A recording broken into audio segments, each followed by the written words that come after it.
Niteraka voka-dratsoan'ny firenena indrindra ho an'ny toe-karena amin'ny fisian'ny kolikoly hoy Andriamatoa James Ratsimba sy ny Dr Joseph Randriamiarsoa.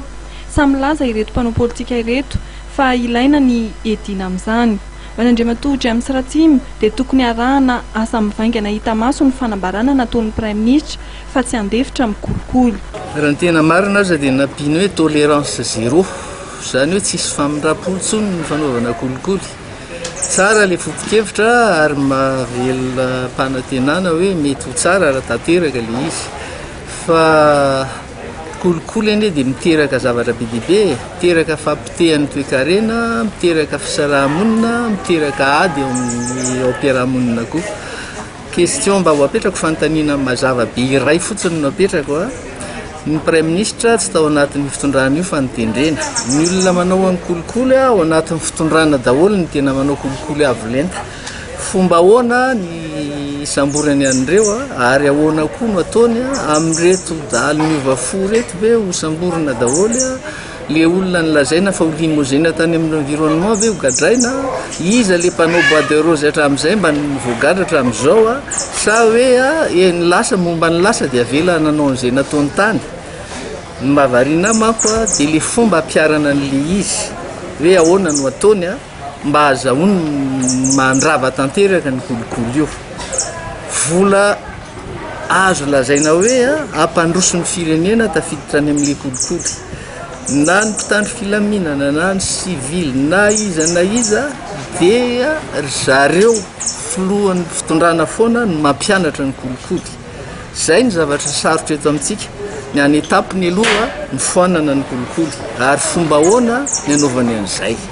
Nitsika fahavononana lehibe no nataon'ny Prime Ministre nilaza fa tsy andefitra amin'izay kolikoly izay hoy Dr Joseph Randriamiarsoa. Ny fanontaniana apetrany dia hoe hatraiza ny fahafahan'ny Prime Ministre natanteraka ny ady amin'ny kolikoly goavany. Manana ny hoety manana amin'izany fahavononana izany dia izy, manana ny moyen hanatanterahany ireny zahatany sandry ireny dia izy. Zaho tsy dia resy lahatra hoe manana izany moyen hoentina hanatanteraka ireny engagement ndresindreny dia matoa Prime Ministre. Raha fizarena ny rafitry ny gouvernement dia tsy ahafahany manatanteraka ireny zavatra ny atao ireny. Satria mila fitaovana, mila moyen ny fanatanterahany engagement goavana be ndresindreny ka lehibe neny amin'ireny ny gouvernement sy ny firafitry ny gouvernement.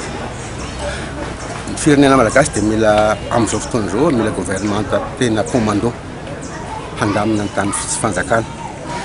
Mila rafim-panjakana mifanandrify amin'izany.